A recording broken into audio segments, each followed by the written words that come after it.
des bébés qui pleurent, des retards surprises et des repas préparés au micro-ondes. Et tout ça ne sont que quelques-unes des raisons qui font que le décollage vers d'autres horizons peut sembler moins agréable. Mais quel secret les hôtesses de l'air et les stewards cachent-ils aux passagers? Continuez à regarder pour le savoir. Et puis-je vous proposer une collation ou un rafraîchissement en attendant? Numéro 10. Les codes secrets. Si vous prenez souvent l'avion, vous êtes probablement tellement habitué à entendre les différentes sonneries à des moments apparemment aléatoires tout au long du vol, que vous ne réfléchissez pas à deux fois à ce qu'ils signifient vraiment. Même si la plupart du temps, un bruit comme celui-ci peut être suivi d'une annonce de l'équipage de cabine ou du pilote. Ces sons peuvent aussi être considérés comme une sorte de code secret entre le cockpit et l'équipage de cabine, notamment pour que les passagers ne paniquent pas. En règle générale, le nombre de drings relaie différents messages. Un seul dring avertit les hôtesses de turbulences à venir. 2 leur indique généralement que l'avion approche de 3000 mètres d'altitude. Et 3 autres signifient que de fortes turbulences sont garanties et qu'elles devraient s'asseoir immédiatement. En plus de ces codes, plutôt pratiques et efficaces, les pilotes et les hôtesses de l'air signalent aussi que ces sonneries pourraient être utilisées pour partager des messages privés entre le cockpit et le reste de l'avion. Par exemple, un ding venant des pilotes pourrait vouloir dire « Hey, est-ce que je pourrais avoir un café quand vous avez une minute s'il vous plaît ?» Et 3 sonneries du personnel navigant pourraient dire au pilote « Nous avons un passager à bord avec un problème médical qui pourrait nécessiter un changement de cap. » Numéro 9, un vol avec des morts. Il n'y a rien d'anormal si vous regardez autour de vous pendant le vol et voyez que la plupart des passagers somnolent paisiblement dans leur siège. Surtout si vous volez de nuit. Mais et si tous n'étaient pas vraiment en train de dormir?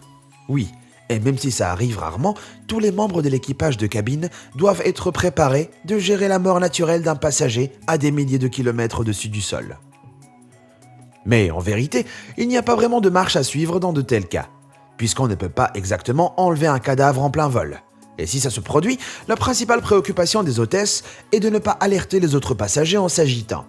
La meilleure chose à faire est donc de s'assurer que la personne décédée a sa ceinture de sécurité correctement attachée et de la recouvrir temporairement avec une couverture. Comme très peu d'avions ont des casiers spéciaux ou des sacs mortuaires préparés pour ces circonstances.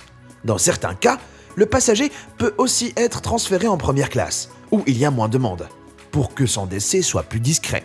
Donc, si vous voyez quelqu'un qui ressemble à ça pendant votre vol, vous devriez probablement craindre le pire. Et c'est pas tout, car vous risquez également de voler en compagnie d'un cadavre transporté pour être enterré, ou même d'une glacière remplie d'organes pour une transplantation.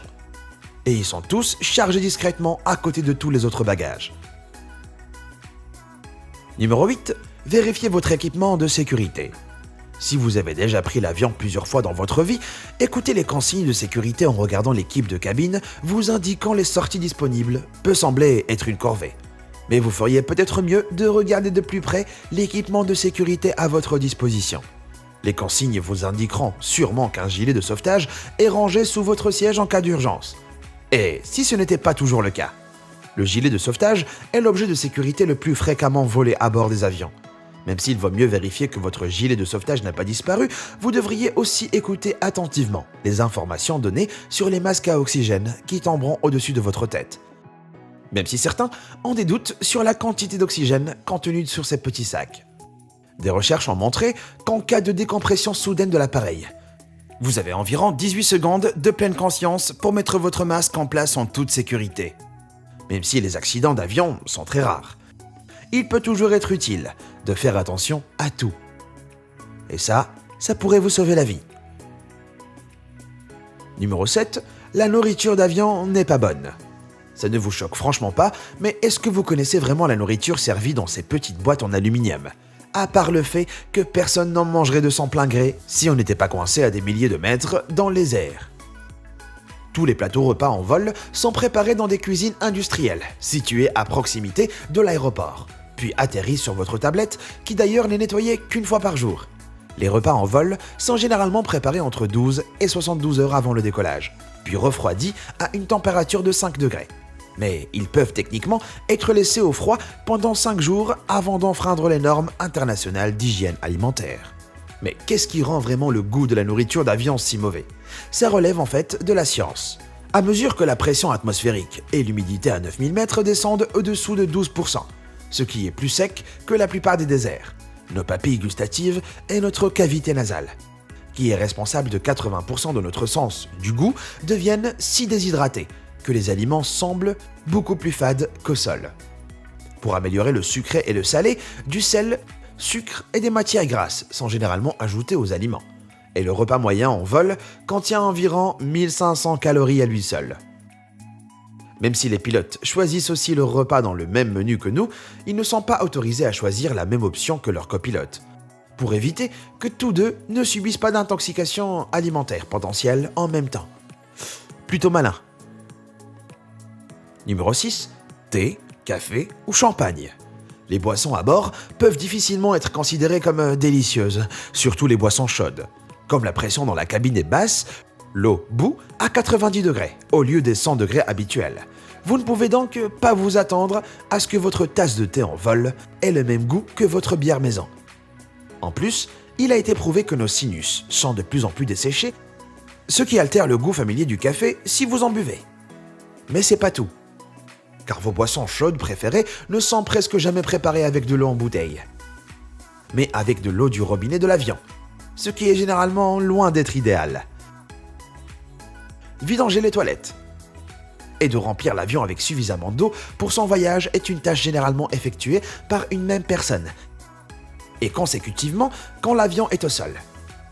Et une accumulation de sable et de minéraux dans les vannes et les tuyaux est souvent fréquent, en raison du manque de temps disponible pour faire un nettoyage entre deux vols. Et même si vous aimez sûrement boire un petit verre à bord, vous devriez savoir que même le meilleur des vins peut aussi perdre tout son goût en bouche, car le vin s'assèche et devient moins fort à haute altitude. Si vous recherchez une meilleure solution pour satisfaire vos papilles et calmer vos nerfs, je vous suggère d'opter pour un verre de champagne, qui est plus élégant et a son propre système de préservation des saveurs distribué dans toutes ces petites bulles. Numéro 5, votre smartphone ne fera pas tomber l'avion, enfin probablement. L'un des mythes les plus répandus est que si vous ne respectez pas les instructions de mise en mode avion de vos appareils électroniques personnels avant de décoller, vous pourriez faire s'écraser l'avion tout entier. C'est pas tout à fait vrai. En fait, les appareils électroniques en cabine, comme les ordinateurs portables ou les smartphones, ne peuvent pas individuellement interférer avec les composants électroniques essentiels au vol.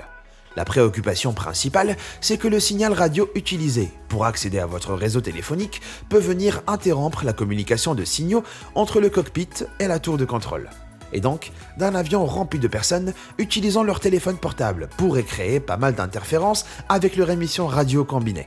Même si les États-Unis ont songé à modifier les règles afin de permettre aux passagers à plus de 3000 mètres d'altitude d'utiliser leur téléphone portable en étant connectés au réseau, il est probable que l'interdiction de recevoir ou de passer des appels à bord restera fermement en place. Car la dernière chose qu'on veut avoir dans un avion confiné, c'est des personnes parlant fort au téléphone. Numéro 4, le meilleur siège disponible. Si certaines personnes ne veulent pas choisir leur siège lorsqu'elles réservent leur billet, d'autres évitent activement les sièges du milieu ou l'allée numéro 13 de la malchance. Une allée qui a même été retirée de certains avions, pour rassurer les voyageurs. Mais quel est le siège le plus sûr en avion? Des recherches ont montré que même si elle offre plus de place pour les jambes, des sièges plus confortables et est bien plus tranquille, la première classe est en fait le dernier endroit où vous voulez vous trouver en cas d'urgence. En 2012, des scientifiques ont délibérément crashé un Boeing 737 et ont découvert qu'aucun des mannequins assis en première classe n'aurait survécu dans la vraie vie. Certains sièges ont même été retrouvés à environ 150 mètres du lieu du crash. Il est généralement admis que les sièges les plus proches des ailes sont les plus solides et donc plus sûrs, tandis que les sièges les plus proches des sorties de secours vous offrent les meilleures chances de vous échapper au cas où l'avion prendrait feu. Auquel cas, vous avez environ 90 secondes pour sortir sans encombre.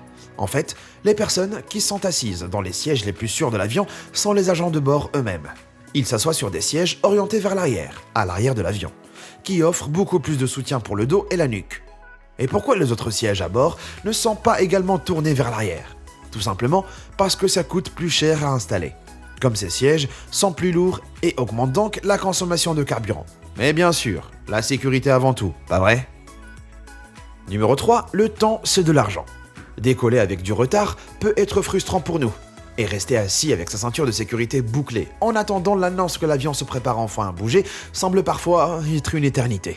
Mais avez-vous déjà pensé que les hôtesses de l'air qui répondent patiemment aux questions des passagers en attente ne seraient pas payées? Même si les modes de rémunération varient d'une compagnie aérienne à l'autre, les pilotes et le personnel de cabine ne commencent généralement à être rémunérés que lorsque le frein de stationnement est desserré ou que la porte de sortie principale est fermée. Et leur rémunération s'arrête lorsque le frein est à nouveau serré et la porte principale est ouverte. Ça veut aussi dire que tous les préparatifs du vol, y compris les vérifications du pilote des conditions météorologiques, la préparation du plan de vol et les briefings, mais encore, lorsque les hôtesses aident les passagers à monter à bord de l'avion et à trouver leur place, tout ça constitue un travail techniquement non rémunéré. La méthode traditionnelle choisie pour calculer avec précision le temps de travail des employés des lignes aériennes. Et malheureusement pour eux, la réglementation des compagnies aériennes n'est pas vraiment prête à changer. À partir de maintenant, vous devriez probablement vous rappeler d'être plus sympa avec votre équipage de cabine parce que gérer des passagers mal polis est déjà difficile. Mais le faire gratuitement, c'est encore autre chose. Numéro 2, dormir au volant. Travailler dans un avion peut être un travail très stressant, avec de longues heures, irrégulières et un sérieux besoin d'être multitâche. En particulier si vous pilotez l'avion. Il n'est donc pas surprenant que dans une enquête menée auprès de 500 pilotes, la moitié d'entre eux ait admis qu'au moins une fois par mois, leur capacité à piloter était affectée par le manque de sommeil. Dans une autre étude, 43 à 54% des pilotes britanniques, suédois et norvégiens ont admis s'être carrément endormis en vol. Attendez, quoi? Mais ne paniquez pas, il y a toujours le pilote automatique. Et puis le copilote peut prendre le relais à tout moment. Sauf que, un quart des pilotes de cette même étude ont reconnu s'être réveillés pour trouver leur copilote aussi en train de somnoler. Mais dormir au volant peut être prévu, car les pilotes et les agents de bord disposent de dortoirs privés, pour pouvoir s'éclipser pour faire un petit somme indispensable lors des vols long courriers.